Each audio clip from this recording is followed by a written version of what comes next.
un proceso cuando se ejecuta? Procesador. Esa es una, bien. ¿Y qué otro recurso?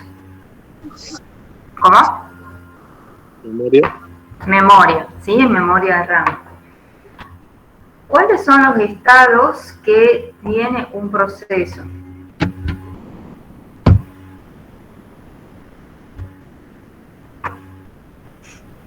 New, blocked, New. running. Ajá, local, running. Finalis, ¿Cómo? finalizado. Y Finalizar. Sí, falta uno. running. Ya lo dijiste. Y el de preparado. Preparado, ¿sí? O listo o disponible, ¿sí? Y esa también es la diferencia entre un proceso y un programa, ¿sí? Un proceso siempre va a tener un estado, cualquiera de estos 5 estados. New, disponible, en ejecución, bloqueado o terminado. En cambio, el programa nunca va a tener un estado, ¿sí? Porque no se está ejecutando, no tiene un estado de procesamiento, ¿sí? Y en el uso de los procesos, ¿sí? Que siempre nosotros estamos viendo, yo les pregunto, ¿qué es lo que ocurre en una computadora, en un sistema operativo? ¿Que se ejecute un proceso o que se ejecuten varios procesos? Multiprocesos. Sí, ¿sí? Siempre estamos hablando de que se ejecutan varios procesos, ¿sí?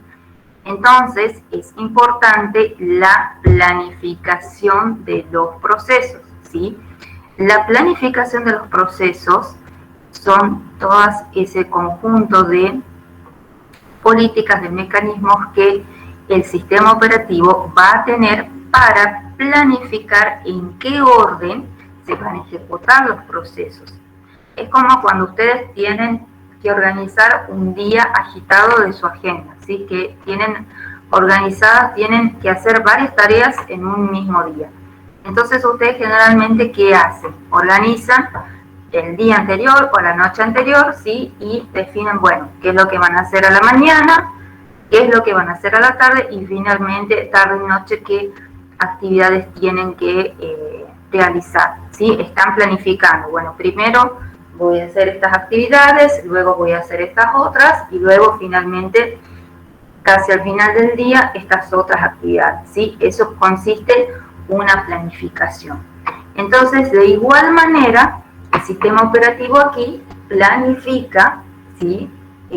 Va ordenando los procesos y en qué orden se van a ejecutar esos procesos, ¿sí? Después, otra parte importante de la planificación de los procesos es el planificador. El planificador es quien va a ir moviendo los procesos de una estructura a otra, que son estas estructuras de listas, de colas, en donde los procesos están unos a continuación de otros. Ustedes, por ejemplo, en una pared, ¿sí? Que se va construyendo, en donde se van poniendo los ladrillos, ¿verdad? Donde se va edificando, se va construyendo esa pared.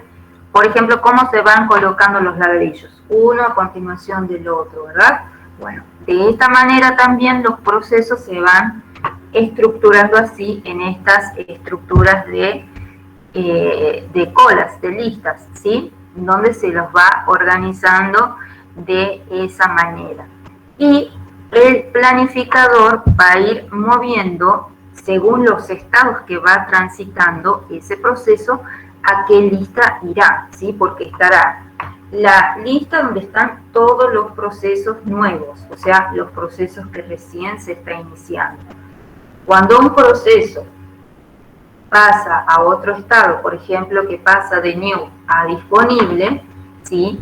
Que en ese momento ya el proceso envió la solicitud al sistema operativo informando qué cantidad de memoria necesita, qué cantidad de tiempo de uso del procesador requiere, si va a utilizar periféricos o no, toda una serie directivas y el sistema operativo acepta que ese proceso se va a ejecutar, ¿sí? Da el ok, entonces ese proceso pasa de esa fila de nuevos ahora a la fila de los disponibles, ¿sí? De los que procesos que en algún momento se van a ejecutar. Y después los irá moviendo a los estados, a los procesos bloqueados, si ese proceso entra en bloqueo, o a los procesos, por ejemplo, de finalizados cuando ese proceso terminó de ejecutarse. Entonces, según el estado que va teniendo ese proceso, es que el planificador lo va moviendo de una estructura de fila a otra. Otro concepto importante dentro de la planificación de los procesos es el de ráfagas de CPU y ráfagas de entrada-salida. Las ráfagas de CPU son la cantidad de tiempo asignado que ese proceso va a tener para hacer uso del procesador, ¿sí? Por ejemplo, hay 3 procesos, ¿sí?, que se desean ejecutar. P1 tendrá 2 milisegundos para usar uso del procesador, P2 tendrá 4 milisegundos y P3 10 milisegundos.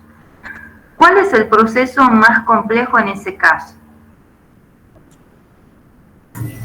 El que tiene los 10 milisegundos.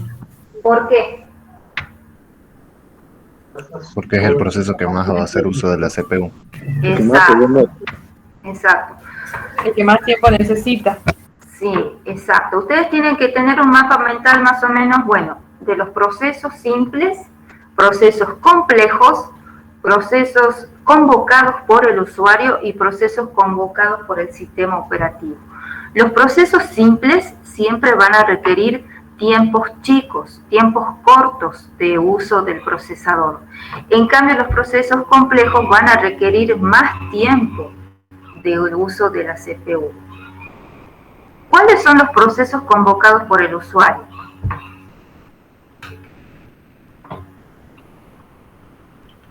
Pueden ser aquellos que se son dados a través de órdenes de ejecución, como el abrir Exacto. un programa.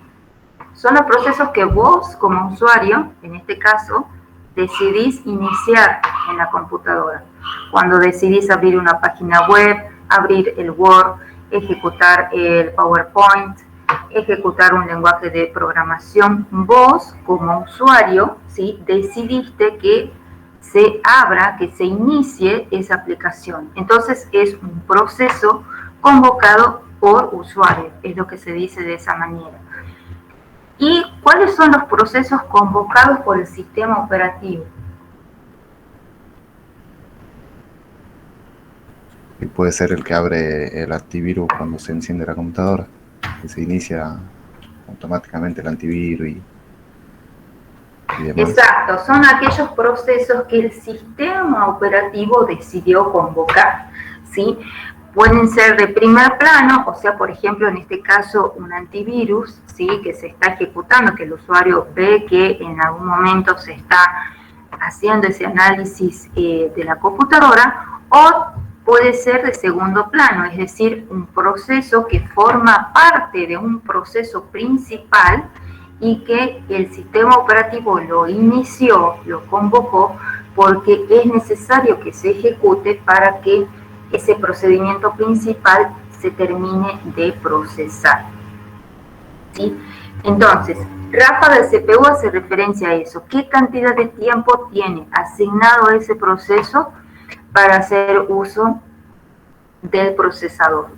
Y ráfaga de entrada-salida hace referencia a la cantidad de tiempo que un periférico de entrada-salida tiene asignado para hacer uso del procesador, ¿sí? Porque no se olviden también que los periféricos, cada periférico tiene su proceso, ¿sí? ¿Qué ocurre cuando ustedes abren una página web? Ahí participa la placa de red, la placa de video, ¿verdad? Se va mostrando así todas las imágenes, si hay videos cargados en esa página, se necesita la conexión de internet a través de la placa de red. Entonces, en esa instancia, que se da en cuestiones de milisegundos, participan todos estos periféricos.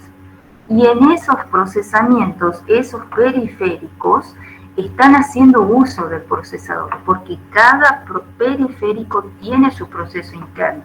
Si yo mando una impresión, la impresora tiene su proceso, ¿sí?, en el cual se va recibiendo el archivo, lo va decodificando, lo va plasmando y registrando cada láser dentro de la impresora e imprimiendo los caracteres correspondientes.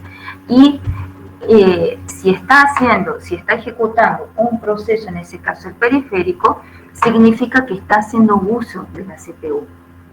Y en ese sentido, un proceso puede estar limitado por dos cosas. Por la entrada-salida, en donde ese proceso, más que nada, participan periféricos de entrada-salida. Por ejemplo, ustedes cuando ven una película por la compu o por el celular, ¿ahí qué periféricos participan más? La placa de video y la placa de sonido, ¿sí? Sí o sí necesito una placa de video para ver la película en el monitor, la imagen. Y sí o sí necesito una placa de audio para escuchar los sonidos de esa película, ¿sí? De otra manera no se va a poder ejecutar el proceso de manera correcta. Entonces, en ese caso, ese proceso es limitado por entrada-salida, porque los periféricos, ¿sí?, que participan tienen más participación, tienen más tiempo asignado de uso del procesador. Y después pueden estar los procesos limitados por CPU, aquellos procesos que tienen asignado mayor tiempo de uso de la CPU que de los de entrada-salida. Por ejemplo, cuando ustedes están haciendo un archivo en Word, simplemente ustedes necesitan que esa aplicación de Word. No están utilizando placa de video, placa de sonido, placa de red, algún periférico en particular, no. Simplemente ustedes están ahí utilizando la aplicación de Word creando ese archivo. Entonces simplemente ese proceso dependerá del tiempo que tenga asignado de uso para utilizar la CPU.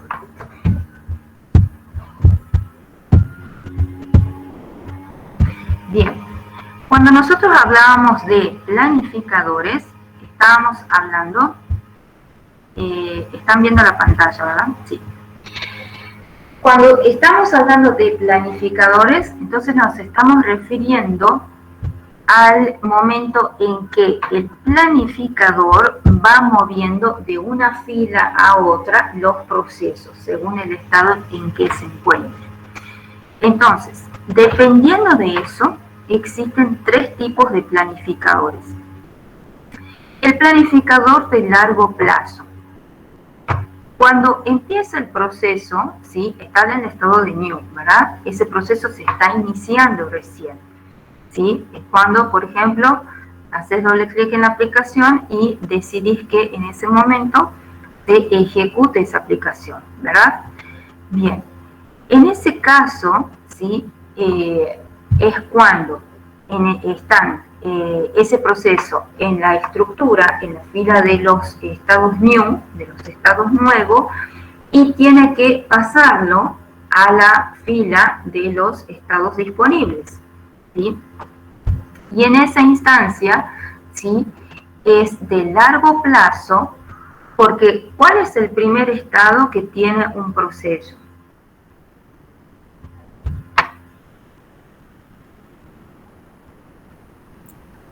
¿El de ready puede ser? No. O el de new. El de new. New. ¿Y cuál es el último estado que tiene un proceso? Finalizado. Finalizado, ¿sí? Entonces, si estamos diciendo que el proceso recién está iniciando, ¿sí?, y que para que llegue al último estado de finalizado hay un largo trecho, ¿sí? Tiene que pasar por una transición de estados, ¿sí?, para que ese proceso finalmente termine. Entonces, por eso se llama de largo plazo, porque se está planificando a largo plazo cuando ese proceso va a terminar de ejecutarse, recién está comenzando, está en los primeros estados ese proceso. Por eso se llama así de largo plazo. Y en largo plazo entonces es mover los procesos que están de nuevo a disponibles. Después está el planificador de mediano plazo. Acá en esta instancia estamos trabajando con los procesos que están en la fila de los disponibles, ¿sí? ¿Disponible qué significaba? Estaba listo para usarse. Que está listo para hacer uso del procesador, pero todavía no lo puede usar porque en ese momento el procesador está ejecutando otro proceso. Entonces, cuando el proceso está disponible, significa que ya se está por ejecutar, que en algún momento se va a ejecutar, entonces el planificador tiene que ir cargando en memoria principal esos procesos, ¿verdad?, que están disponibles. Y ahí el proceso va recibiendo el primer recurso que necesita para ejecutarse. Habíamos dicho que el proceso necesita dos recursos. Uno es la memoria RAM, ¿sí?, que ahora se lo va asignando en memoria principal, y otro es el uso de la CPU, el tiempo que va a hacer uso de la CPU. Entonces, en ese momento, el planificador va cargando todos esos procesos en memoria principal. Recuerden que la memoria principal es volátil. ¿Qué significa que la memoria principal es volátil? Que no guarda, o sea, que no es volátil, viene a ser que no guarda elementos, lo guarda temporalmente nada más. Exacto, que todo lo que almacena esa memoria es momentáneo, por un momento, ¿sí? En cambio, la memoria secundaria, que nosotros en la mayoría de las computadoras tenemos disco sólido, disco líquido y demás, ¿sí? Ese tipo de disco sí es memoria permanente. Todas las fotos, videos, archivos y demás es lo que se almacena en la memoria secundaria. En cambio, la memoria primaria está asociada siempre al procesamiento, a todos la carga de procesos, datos momentáneos, resultados que se van produciendo durante la ejecución de estos procesos. Entonces, de esta manera se van cargando todos estos procesos, ¿sí? Y también puede ser que los procesos, ¿sí?, que se están ejecutando, que están haciendo uso de la memoria, se los desaloje, se los saque. ¿Por qué? Porque pueden ocurrir dos cosas, que ese proceso terminó de ejecutarse, ¿sí? Porque ¿qué pasa? Les pregunto, si los procesos que terminan de ejecutarse no liberan la memoria.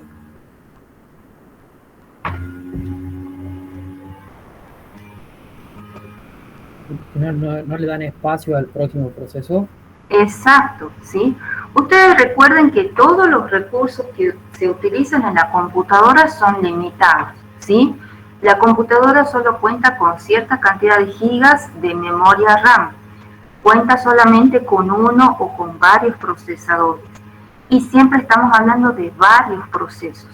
Entonces son recursos limitados, y si no se va los procesos que se van terminando de ejecutar no van liberando la memoria, ¿sí?, no permiten que otros procesos se carguen y se ejecuten. Como así también, ¿qué pasa si los procesos que se están ejecutando no liberan el uso del procesador? ¿Qué es lo que va a ocurrir?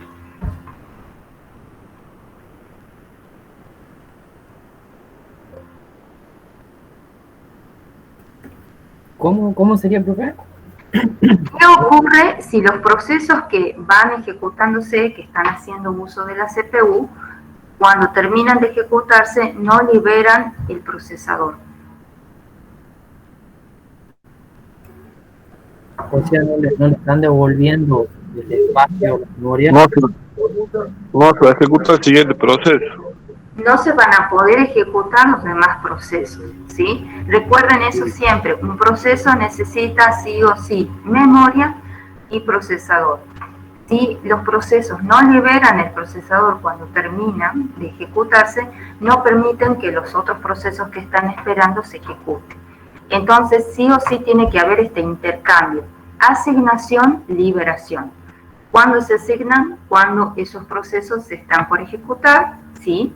Y cuando se liberan, cuando los procesos terminaron de ejecutarse o pasan al estado de bloqueado, ¿sí?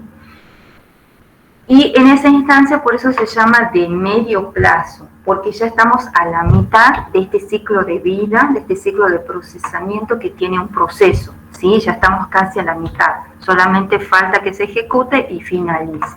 Por eso se llama así de planificador de medio plazo. Y después está el planificador de corto plazo, que ahí en esa instancia ya el CPU, el planificador, selecciona cuál proceso va a hacer uso del procesador, cuál es el que ya finalmente se va a ejecutar. Y se llama de corto plazo porque ya prácticamente el proceso ya está finalizando, simplemente tiene que terminar de ejecutarse, ¿sí? Y ya terminará. Por eso se llama así de corto plazo. Entonces, estos tipos de planificadores, hay distintos tipos. ¿Por qué? Porque depende de qué movimiento tiene que hacer de una fila a otra el planificador, dependiendo el estado del proceso. Y depende la terminología en qué momento de este ciclo de ejecución, de este ciclo de procesamiento que tiene este proceso se trate, si está al comienzo, si está a la mitad o si está casi al finalizar de la ejecución de ese proceso, ¿sí? Por eso la terminología distinta.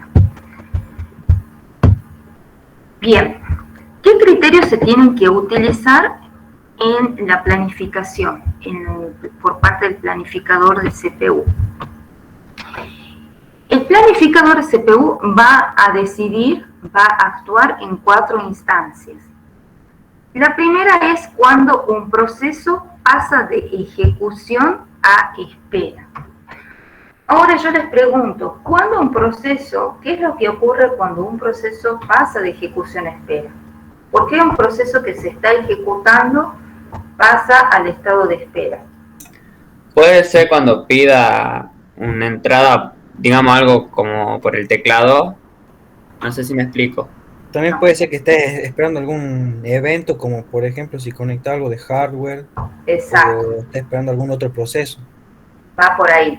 La espera hace referencia precisamente a eso, a que tiene que esperar que el evento que se convocó o el servicio que se solicitó, ¿sí?, termine de ocurrir, termine de procesarse. Por eso es que el proceso hace como una pausa, o sea, deja de ejecutarse ese proceso y da lugar al otro proceso que corresponde a este servicio o a esta conexión, a algún periférico de entrada-salida, ¿sí? Porque recuerden que en un momento exacto el procesador solamente puede ejecutar un proceso, ¿sí?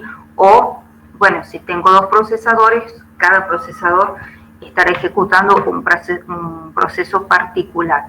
Pero por eso es que tiene que sí o sí en ese momento entrar en un estado de espera, de bloqueo, de aguardar que ese evento, ese recurso que se convocó, ¿sí?, se termine de ocurrir, de conectar, y de ahí volverá a seguir a ejecutarse después. Segunda instancia, cuando un proceso pasa de ejecución a listo o a disponible. ¿Por qué un proceso que se está ejecutando pasa al estado de listo o de disponible?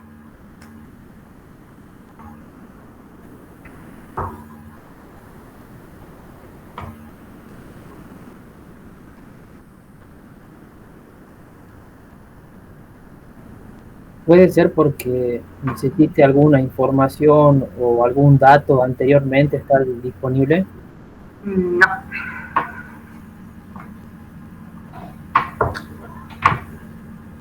proceso que se está ejecutando pasa a disponible de nuevo. Puede ser porque se le agotó Porque el está tiempo máximo. expandido. ¿Cómo, Emanuel? Puede ser porque se le agotó el tiempo máximo que tenía para usar el CPU y por eso tiene que volver a esperar. Exacto, ¿sí? Ustedes fíjense que estamos diciendo de que cada proceso tiene asignado un tiempo de uso, ¿verdad?, del procesador. Ahora, ¿qué ocurre en estos procesos complejos que necesitan mayor cantidad de tiempo? Se le había asignado un cierto tiempo, pero ese proceso no terminó de ejecutarse, ¿sí? No llegó a la última instrucción. Necesita más tiempo, pero sí o sí tiene que liberar el procesador porque tenía asignado, por ejemplo, 5 milisegundos, llegaron esos 5 milisegundos, no terminó de procesarse, sí o sí tiene que liberar, pero no finalizó. Entonces vuelve a esta fila de disponibles, de listos, porque recuerden que esta fila siempre se respeta según el orden de llegada. Entonces debe volver a esta fila, esperar nuevamente su turno y se volverá a ejecutar. Es en esos casos en que un proceso que se estaba ejecutando pasa a disponible o a listo. ¿Profe? Sí. Y cuando vuelve a la cola, por Sí. ejemplo, y el proceso anterior a él ocupa más espacio del que él necesita, o sea, más tiempo del que él necesita, ¿lo puede sobrepasar, digamos, o tiene que esperar sí o sí? Y mira, Gabriel, depende ahí qué algoritmo se está implementando. Nosotros vimos que hay una serie de algoritmos, ya lo vamos a ver más en detalle a continuación, pero depende. Si es por ejemplo, el first come, first served, o sea, el primero que llega, el primero se ejecuta, va a tener que esperar. Va a tener que esperar todos los anteriores a él y recién se ejecutará. O si se está ejecutando el algoritmo que dice el sharp first, o sea, el SJF, el que menor tiempo de procesamiento tenga asignado es el primero que se va a ejecutar. Entonces, siempre depende de eso, ¿sí? Bien. Ahora, ¿qué ocurre cuando un proceso pasa de espera a listo o a disponible?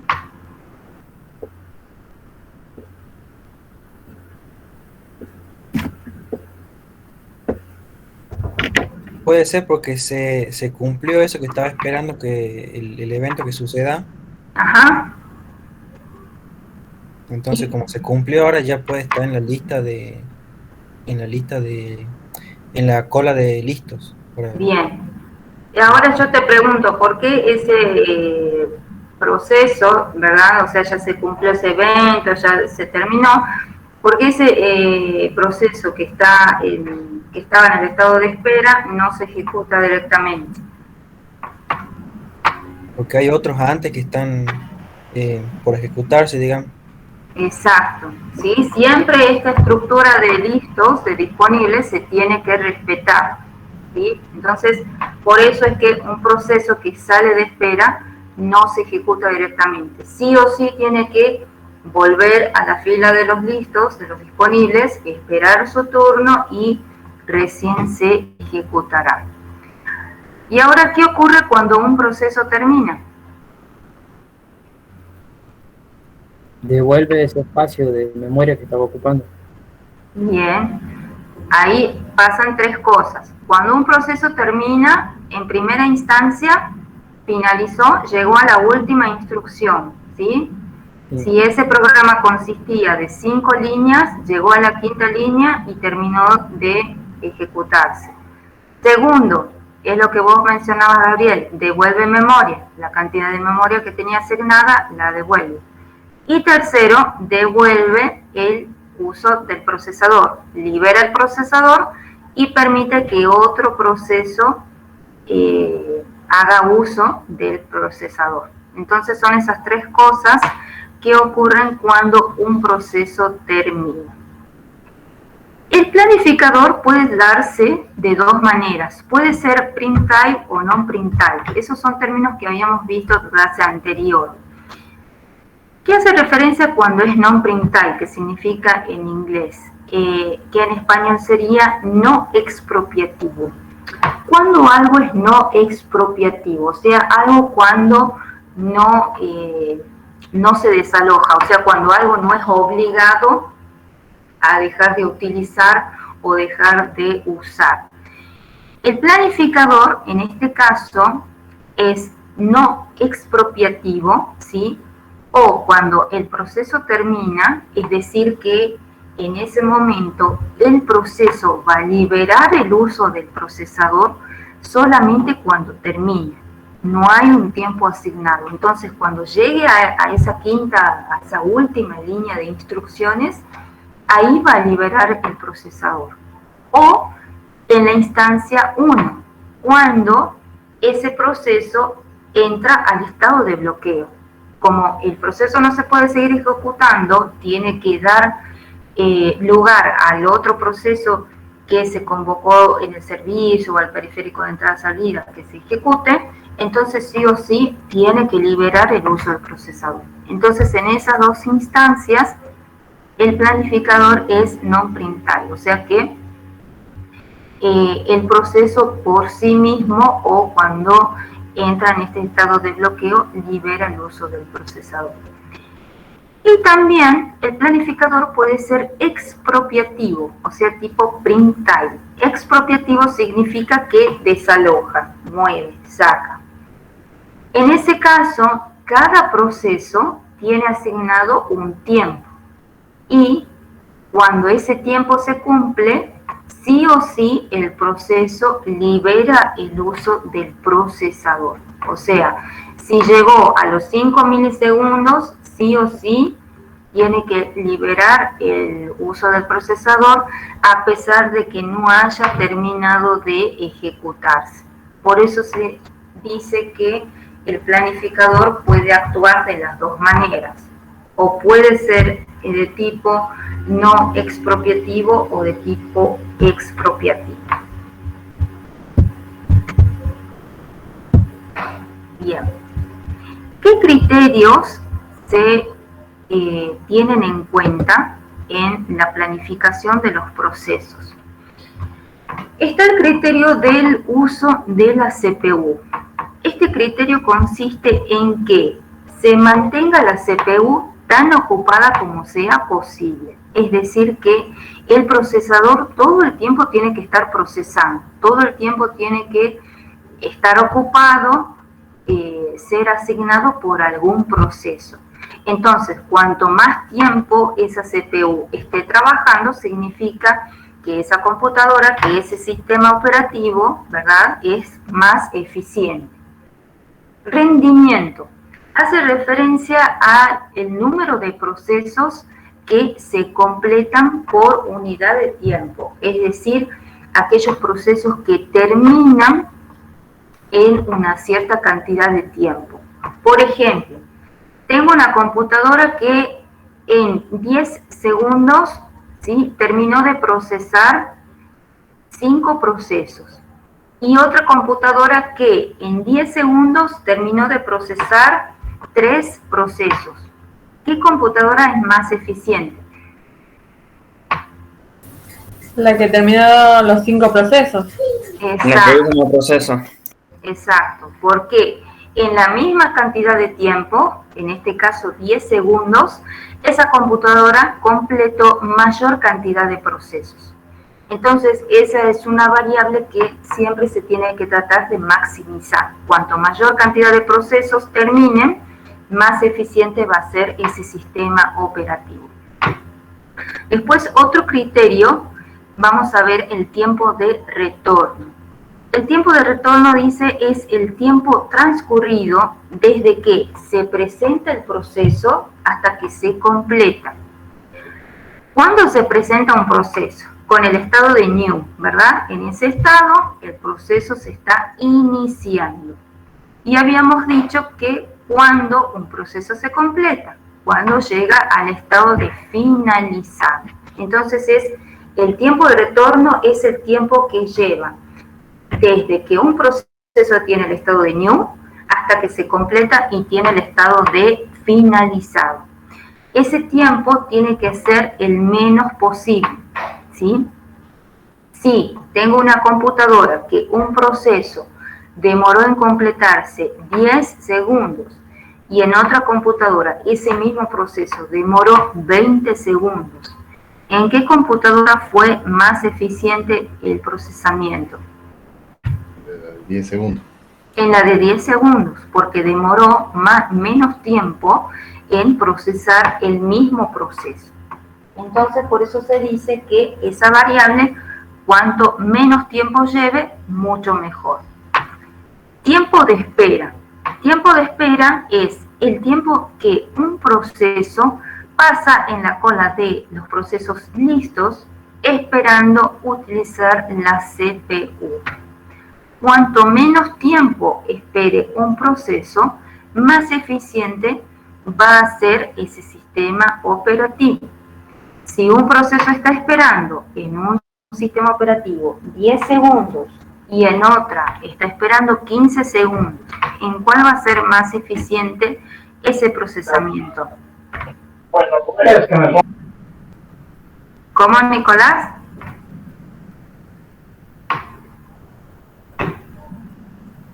¿En la de 10 segundos, profe? En la de 10 segundos, ¿sí? Porque esperó menos. ¿Sí? Es mucho más eficiente en ese caso. Tiempo de respuesta es el tiempo que tarda un proceso desde que se le presenta una solicitud hasta que produce la primera respuesta, ¿sí? Por ejemplo, ustedes tienen una computadora en que una aplicación demora 15 segundos en abrir, ¿sí? En que se termine de cargar esa aplicación con todas las herramientas, y tienen otra computadora en que la misma aplicación demora 7 segundos. ¿En qué computadora es más eficiente? En la de La que 7 de segundos. menos tiempo. Exacto, ¿sí? Porque fue más rápido. Entonces, ese tiempo de respuesta, que es la primera respuesta que tiene que tener ese proceso ante una solicitud, cuanto menos tiempo sea esa cantidad, mucho mejor. Entonces, ustedes ven de esta manera que hay criterios que siempre se van a tratar de maximizar, que es el uso de la CPU, que cuanto más ocupada esté ese procesador, mucho mejor. Después el rendimiento, que cuanto mayor cantidad de procesos se estén ejecutando, mucho mejor. Y luego los tiempos, el tiempo que demora un proceso en completarse, cuanto más chico sea, más eficiente va a ser. El tiempo que espera un proceso para hacer uso del procesador, cuanto menos tiempo sea, mucho mejor. Y el tiempo de respuesta, que es el tiempo que demora un proceso en dar la primera respuesta.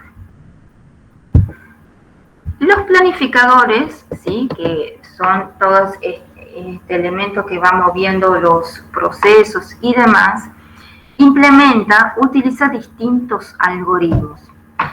¿Alguien se acuerda qué es un algoritmo? ¿O qué entiende por algoritmo?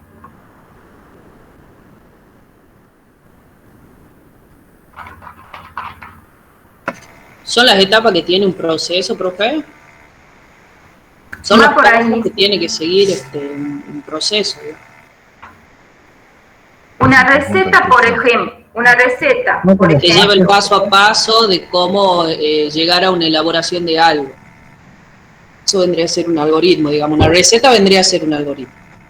Exacto, ¿sí? Que te va indicando paso por paso qué es lo que tenés que hacer, ¿sí?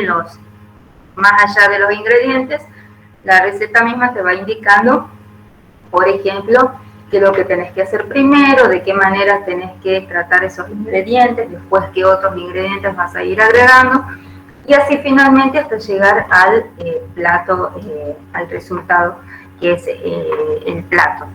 En este caso, el algoritmo, desde el punto de vista informático, es igual. El algoritmo indica en qué orden, ¿sí?, en este caso se van a ejecutar los procesos. Y siempre un algoritmo tiene, ¿cómo les podría decir? Tiene como una manera de actuar, de funcionar, ¿sí? Cuando hacemos, profe, programamos algo, por ejemplo, ahora estamos realizando una página web, eso también vendría a ser un algoritmo, los pasos que vamos dando para que funcione esa página web.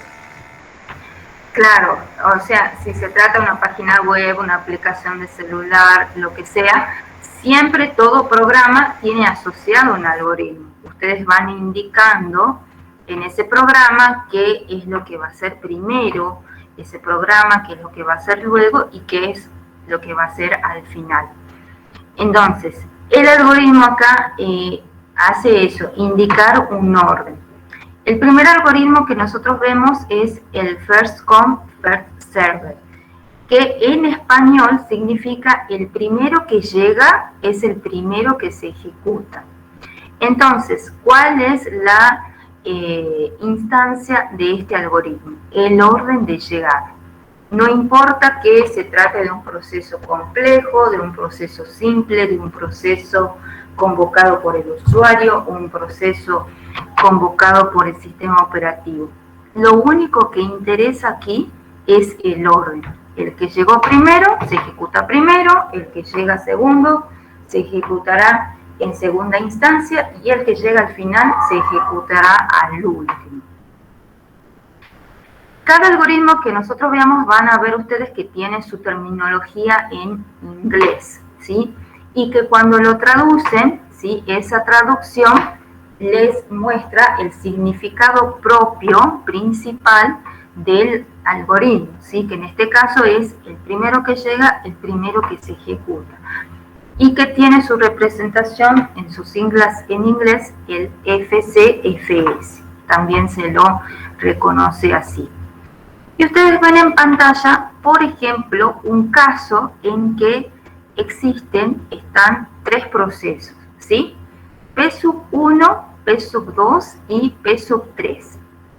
Cada uno de esos procesos tiene asignado una ráfaga de CPU distinta. ¿Qué era ráfaga de CPU?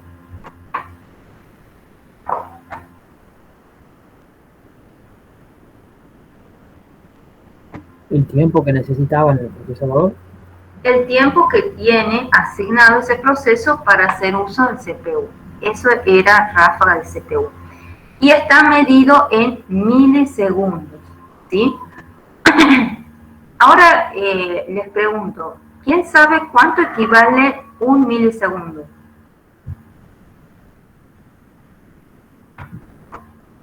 Si es mil, son mil. ¿Así, verdad? Ajá, sí, entonces... 1000 segundos. Sí. Segundo dividido 1000. Exacto, un segundo dividido en 1000. Exacto, entonces el número decimal, por ejemplo, sería 0,001. Eso es un milisegundo. Bien, entonces están estos tres procesos con estos tiempos asignados. Ahora observen de lo que está en esa tabla. ¿Cuál es el proceso más complejo? De 24 milisegundos. ¿Por qué? Porque es el proceso que mayor uso va a ser de la CPU. Ok, bien. ¿Y cuáles son los procesos simples? El de 27 30. De 3 milisegundos y el de 3 milisegundos. Exacto, o sea, P2 y P3. Bien. Ahora les pregunto, ¿qué proceso se va a ejecutar primero? El P1, por lo que se ve, es que el primero que entra. Bien, ¿cuál se va a ejecutar a continuación? P2. ¿Y cuál se va a ejecutar al último? P3. Bien. Ahora ustedes observen que se calcula el tiempo de espera para cada proceso. ¿Qué era el tiempo de espera?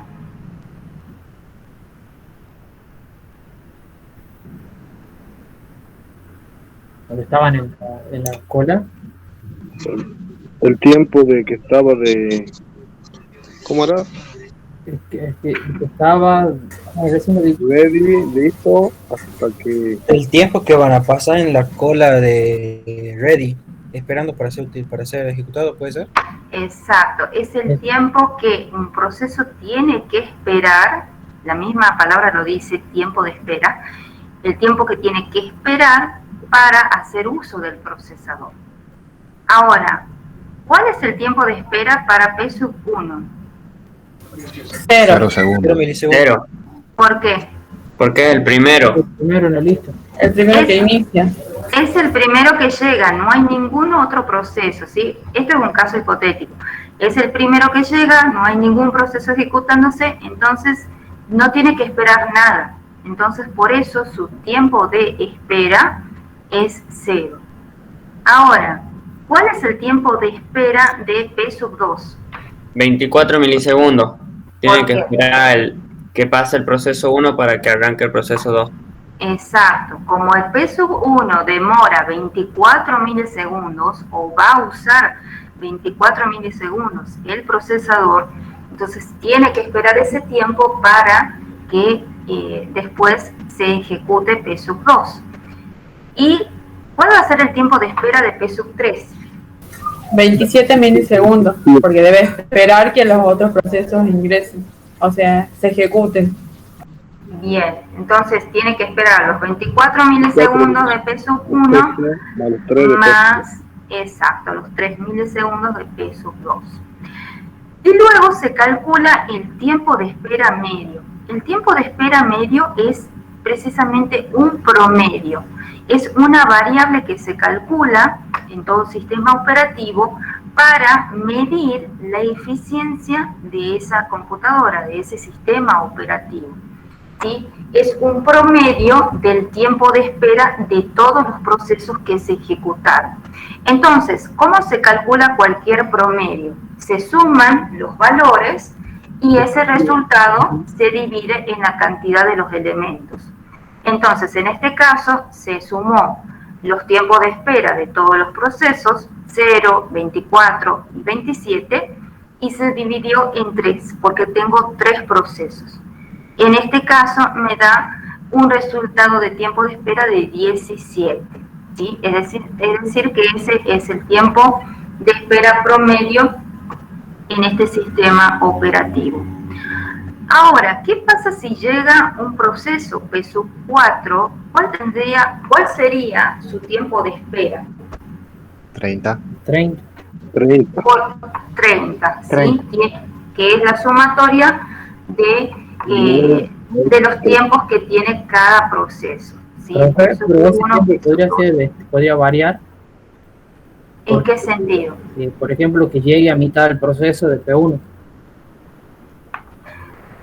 Claro, pero acá estamos hablando de el primero que llega, el primero que se ejecuta. O sea, acá solamente se toma en cuenta el orden de llegada.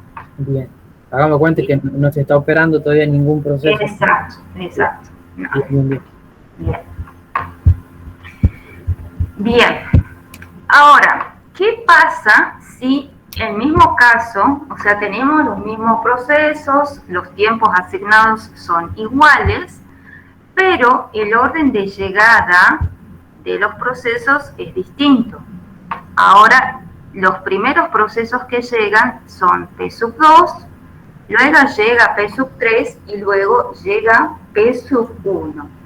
¿Cuál es el primer proceso que se va a ejecutar? P2. P2. A continuación. P3. Bien.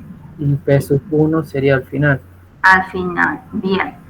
Ahora, ¿cuál sería el tiempo de espera para, en este caso, P1? 6 milisegundos. 6 milisegundos. ¿Por qué? Porque tiene que esperar. Porque tiene que esperar los otros dos procesos. Que duran 3 cada uno. Exacto. ¿Cuál sería el tiempo de espera de P2? 0. Porque es el primero que llega. Exacto, porque es el primero que llega, ¿sí? Y no tiene que esperar nada. ¿Y cuál es el tiempo de espera de P3? 3 milisegundos. 3 3 milisegundos, ¿sí? Tiene que esperar los 3 milisegundos que está utilizando P sub 2.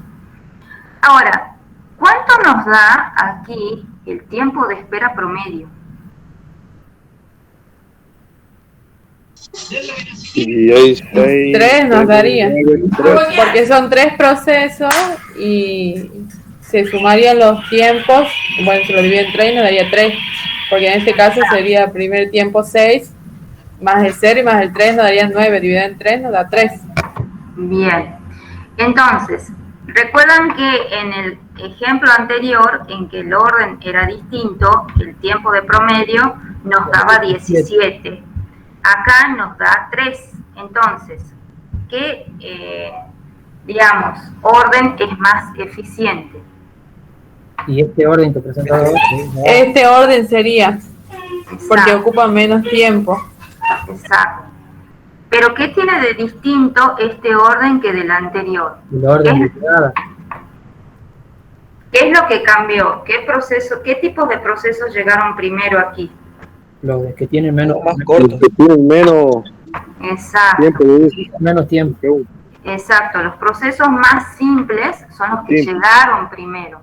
Entonces, de esa manera, el procesador va siendo liberado más rápido, ¿sí? Porque ustedes fíjense acá que después de 6 milisegundos, ¿sí? El procesador ya procesó 2 procesos. En cambio, en el anterior, ¿sí?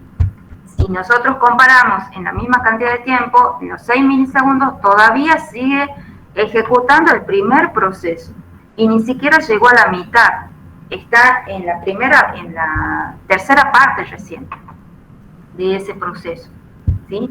Entonces, de esa manera, ustedes van viendo 2 cosas. Esperen que ya perdí acá el libro. Ustedes van viendo 2 cosas, que primero el orden acá sí importa, ¿sí? El orden en que llegan los procesos, y por otro lado, que es más eficiente cuando van llegando primero los procesos más simples, ¿sí? Influye mucho en el promedio de espera de procesamiento de esa computadora. Ese es el algoritmo, el primero que llega, el primero que se ejecuta. Sí. Profe, permiso, me voy a retirar porque tengo que ir a trabajar. Bueno, bien. Gracias. De nada. Ese es el algoritmo, el primero que llega, el primero que se ejecuta. Después, otro algoritmo es el Start First, o sea, el proceso que tiene menor tiempo de procesamiento es el que se va a ejecutar primero, ¿sí? Y por sus siglas en inglés también se lo reconoce como SJF, ¿sí? Aquí se asigna el uso de la CPU al proceso que tiene menor cantidad de ráfaga de CPU asignado, ¿sí? O sea, el que menor tiempo va a llevar de procesamiento. ¿Qué pasa cuando hay 2 procesos que tienen esa misma cantidad de tiempo asignado, ¿sí? Hay 2 procesos que, por ejemplo, tienen 3 milisegundos de uso de la CPU. Ahí, la pregunta para vos, ¿cuál es el nombre? Ahí pueden ocurrir 2 cosas, ¿sí? O puede actuar de manera no expropiativa, o sea, que sí o sí en ese caso tiene que esperar que se termine de ejecutar ese proceso y después se ejecutará el que sigue, o puede ser expropiativa, o sea, cuando se está ejecutando un proceso y llega otro proceso que en ese momento tiene menor tiempo de uso de la CPU, se va a desalojar el que se estaba ejecutando y se va a seleccionar el nuevo que llegó. ¿Pero por qué se lo selecciona? Porque ese tiene menor tiempo de uso de la CPU. Por eso se dice que en ese caso es expropiativo, porque se sacó el que se estaba ejecutando y se selecciona el nuevo, que tiene menor tiempo de procesamiento, menor tiempo de uso de la CPU, ¿sí? Acá en este caso vamos a ir viendo que este tipo de algoritmo es más óptimo, funciona de mejor manera que el algoritmo anterior, el FCFS, pero es porque ese tiempo de espera promedio que vamos a ir viendo es mucho más corto. Ustedes se dieron cuenta en el ejemplo anterior que estábamos hablando del algoritmo primero que llega, primero que se ejecuta, pero que era más eficiente cuando llegaban primero los procesos más cortos. ¿Por qué? Porque era una manera en que el procesador se iba liberando más rápido. Por eso se dice que comparándolo, por ejemplo, al SJF con el FCFS, el SJF funciona mejor, porque estos tiempos de espera promedio son más chicos, ¿sí? Pero lo que tiene de complicado este tipo de algoritmos es que siempre se tiene que saber con antelación cuánto va a durar la ráfaga de CPU, el tiempo de uso del procesador del siguiente proceso que llega. Entonces, como que siempre tiene que ir chequeando eso, el tiempo de ráfaga del siguiente proceso que está llegando. Veamos unos ejemplos para que ustedes entiendan mejor cómo funciona este tipo de algoritmo. ¿Sí? Ustedes ven que hay 4 procesos, ¿verdad? Está P1, P2, P3 y P4, ¿sí?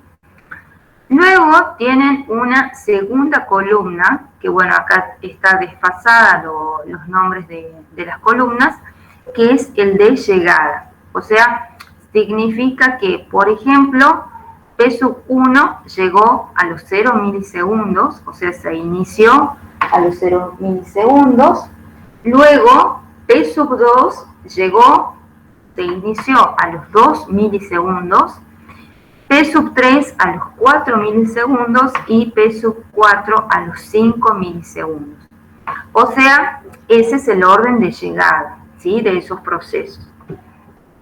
Y luego tienen una tercera columna que indica la ráfaga de CPU, o sea, cuánto tiempo tiene asignado cada procesador para hacer uso del proceso. Ahora yo les pregunto, ¿cuál es el primer proceso que se ejecuta? P1. P1, ¿sí? ¿Por qué? Porque llegó en el momento 0, o sea, es el primer proceso que llegó, entonces es el primero que se ejecuta. Ahora, ¿durante cuánto tiempo P1 va a hacer uso del procesador? 7 milisegundos. 7 milisegundos, ¿sí? Bien. Ahora, ¿cuál sería el próximo proceso que se va a ejecutar? El que tiene el P3 porque tiene 1 milisegundo, más corto. Bien. Ahora yo te pregunto, ¿por qué no se ejecuta P2 si llegó a los 2 milisegundos? Porque el P3 tiene menos, tiene 1. Bien, tiene 1. A pesar de que, o sea, este tipo de algoritmo, el SJF, es no expropiativo. Recuerden que un algoritmo se puede dar de esas dos maneras, o puede ser no expropiativo, en la cual sí o sí se deja que los procesos terminen de ejecutarse, o expropiativo, que se van desalojando si llega un proceso que es más corto, ¿sí? Como acá sí o sí se tiene que respetar que los procesos se terminen de procesar, ¿sí? Acá sí o sí se hizo que P1 termine de ejecutarse, que termine de utilizar el procesador por esos 7 milisegundos, ¿sí? Pero, fíjense, acá a los 2 milisegundos llegó P sub 2, ¿sí? Podría ser que el próximo a ejecutarse sea P sub 2, pero a los 4 milisegundos llegó P sub 3, que solamente tiene 1 milisegundo. Entonces cambió el orden ahí automáticamente. Se seleccionó P sub 3, que sea el que sigue a continuación de P1, y P sub 2 pasó para después. Por eso se invirtió el orden ahí, ¿sí? ¿Y cuál es el proceso que sigue a continuación? ¿Por qué se está ejecutando P sub 2 y no P sub 4? Los dos Porque tienen el P sub mismo 2 es el que llegó tiempo, primero.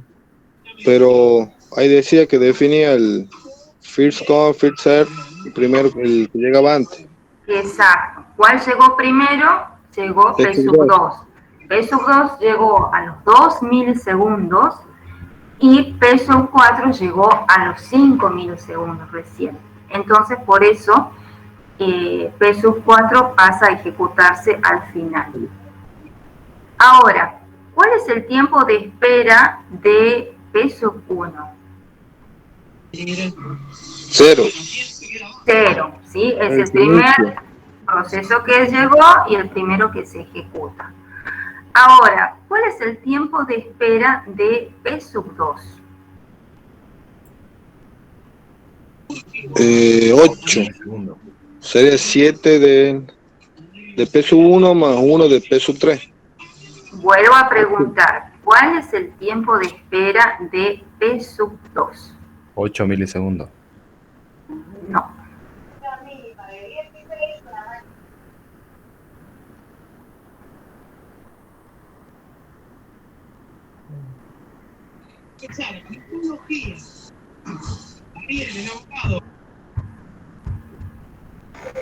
¿4?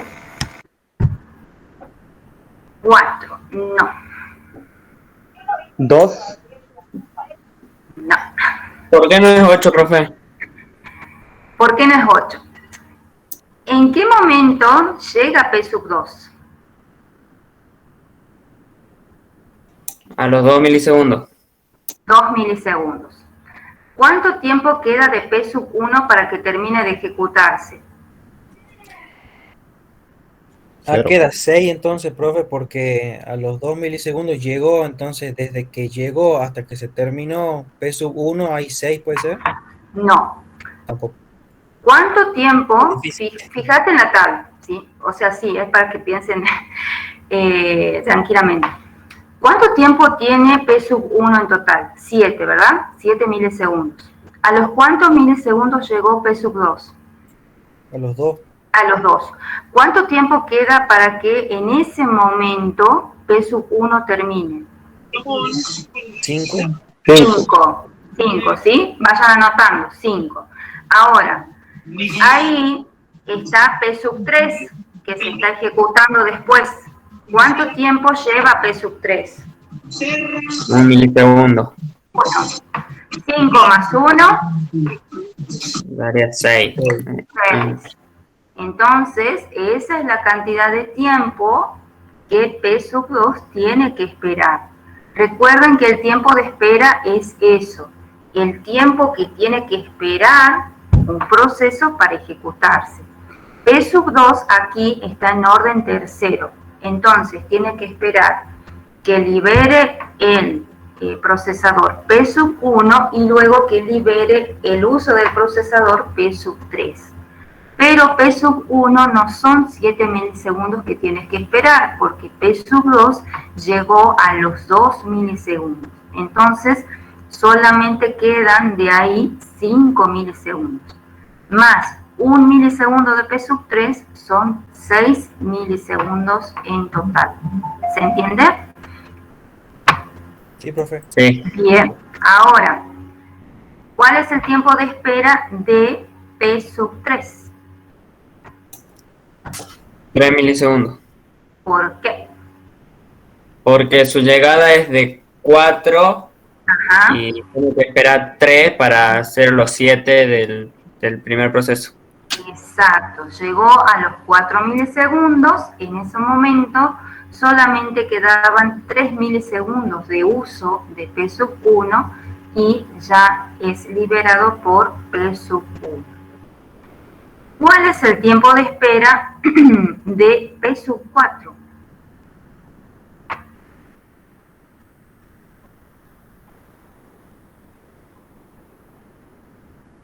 Ese está más difícil. Bien, es 7. ¿Por qué? Llegó a los 5 milisegundos, tiene que esperar 2 y se le suman los 5 milisegundos de los 2 procesos anteriores. Bien. P sub 4 llegó a los 5 milisegundos. Quedan 2 milisegundos de diferencia de P sub 1, ¿sí? Después tiene a P sub 3 1 milisegundo, ahí vamos 3 milisegundos, ¿sí? Más los 4 que tiene asignado P sub 2, que va a demorar en procesar, son 7 milisegundos. Entonces, el tiempo promedio, en este caso, me va a dar 4, ¿sí? Sumo los tiempos de espera de todos los procesos, lo divido en la cantidad de procesos que en este caso tengo de 4 y el resultado final me va a dar 4, ¿sí? Fíjense en qué diferencia hay con el algoritmo FCFS, en donde, por ejemplo, el primer caso me daba 17, ¿sí? Significaba que en promedio cada proceso que participa tiene que esperar 17 milisegundos para hacer uso del procesador, en contraposición con este caso en el cual cada proceso espera en promedio simplemente 4 milisegundos. ¿Sí? Este es el SJF no expropiativo. Ahora, ¿qué pasa si con los mismos procesos, los mismos tiempos de llegada y la misma cantidad de ráfaga de CPU de cada proceso, pero el algoritmo actúa de manera expropiativa? Es decir, que a medida que va llegando un proceso con menor tiempo de procesamiento, ese proceso actual es desalojado y se selecciona el que llega con menor tiempo de procesamiento. Ahí, ¿cuál es el primer proceso que se va a ejecutar? P sub 1. P sub 1, ¿sí? Bien. Ahí se está ejecutando P sub 1. Ahora pregunto, ¿P sub 1 se termina de ejecutar en ese momento?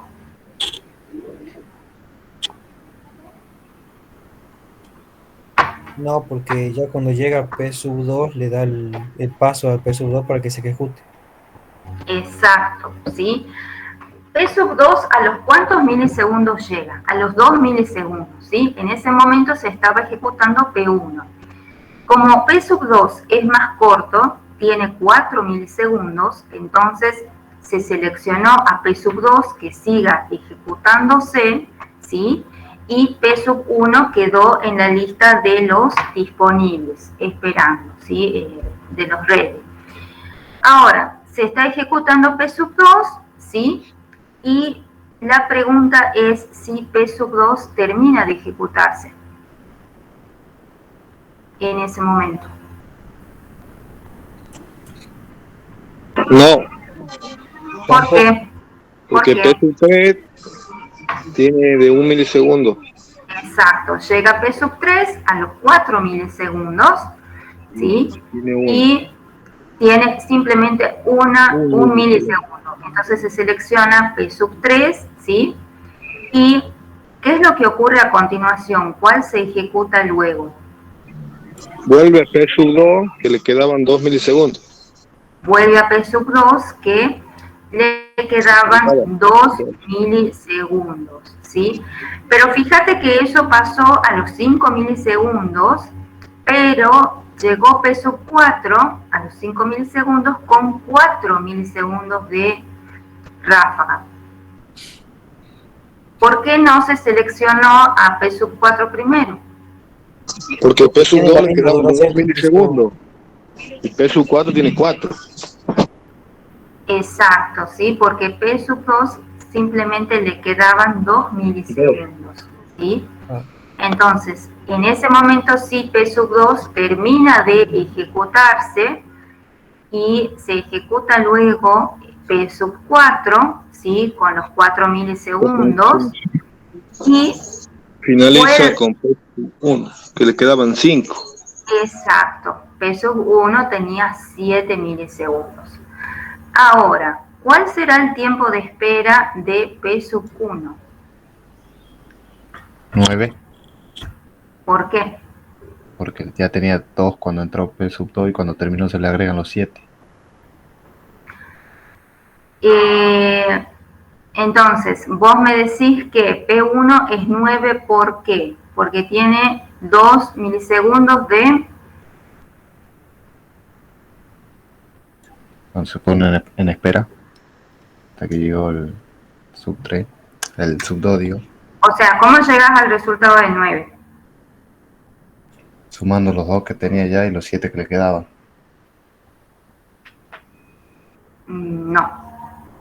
Tiempo de espera es el tiempo que tiene que esperar un proceso para que los demás procesos liberen el uso del procesador. No hace referencia al tiempo asignado de uso. Espera los 2 segundos de P sub 2, 1 segundo de P sub 3, 2 segundos de P sub 2 de nuevo que vuelve a entrar y los 4 de P sub 4. Exacto. Ahí están los 9. Ahí vos sumando los tiempos que tienen los procesos anteriores, ¿sí? Son 9. Acá P sub 1 arrancaba, era el primero que se ejecutaba, entonces su tiempo de espera al comienzo es 0, porque es el primero que se ejecuta. Pero al final, como P1 queda al final, después, entonces tiene que esperar los demás procesos que se ejecuten. Por eso ahí en ese caso da 9. Bien. ¿Cuál es el tiempo de espera de P sub 2?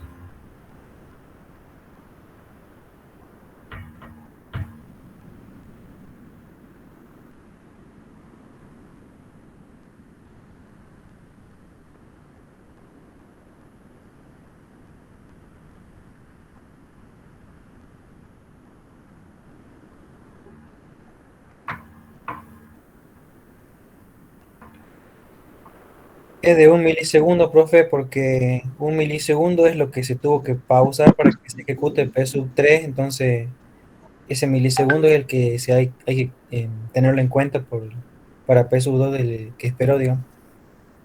Exacto. Ahí fíjense que P sub 2 es el segundo que se empieza a ejecutar, ¿sí? Porque, bueno, llegó a los 2 milisegundos.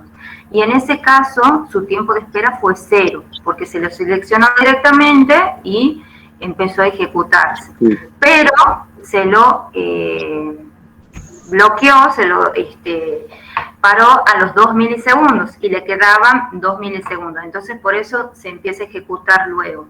Entonces, tiene que esperar a P sub 3. P sub 3, ¿cuánto demora? 1 milisegundo. Por eso es de 1. ¿Cuál es el tiempo de espera de P sub 3?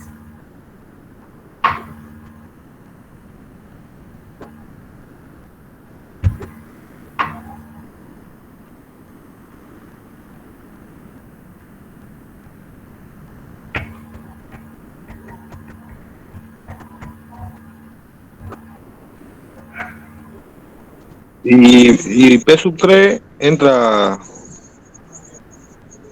como 0 por lo que tiene que esperar de P sub 2. ¿Puede ser, profe? La pregunta es, ¿tiene que esperar o no? No, entra directamente. Entra directamente, sí. Porque llega. Tiene menos, tiene 1 segundo de... Exacto, llegó a los 4 milisegundos, automáticamente es seleccionado para ejecutarse porque simplemente tiene 1 milisegundo de uso. Entonces, no tiene que esperar nada. ¿Y cuál es el tiempo de espera de P sub 4?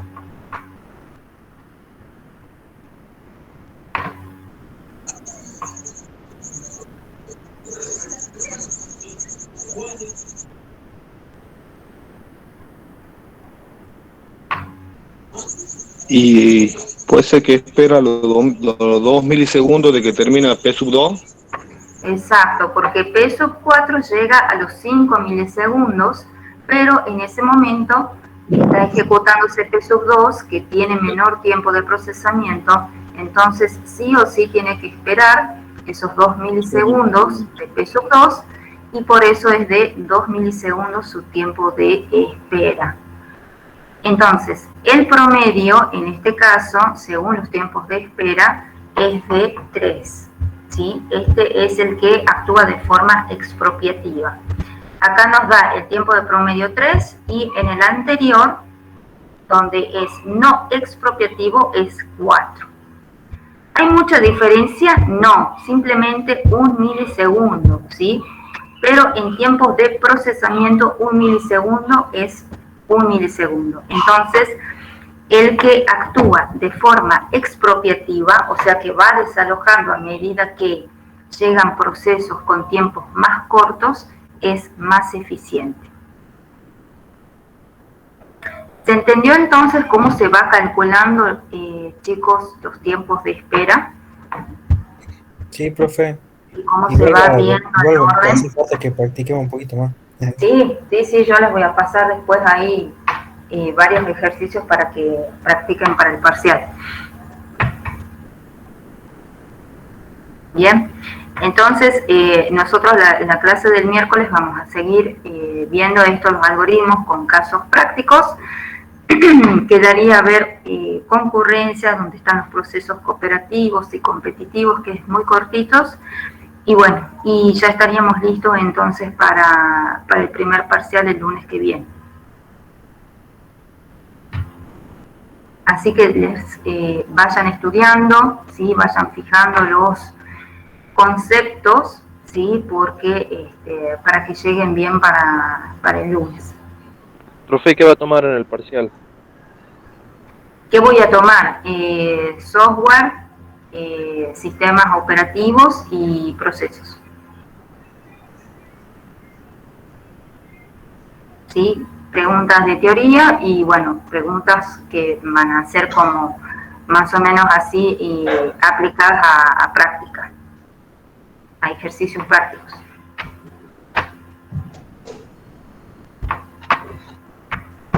Bien, chicos, entonces eso sería por hoy.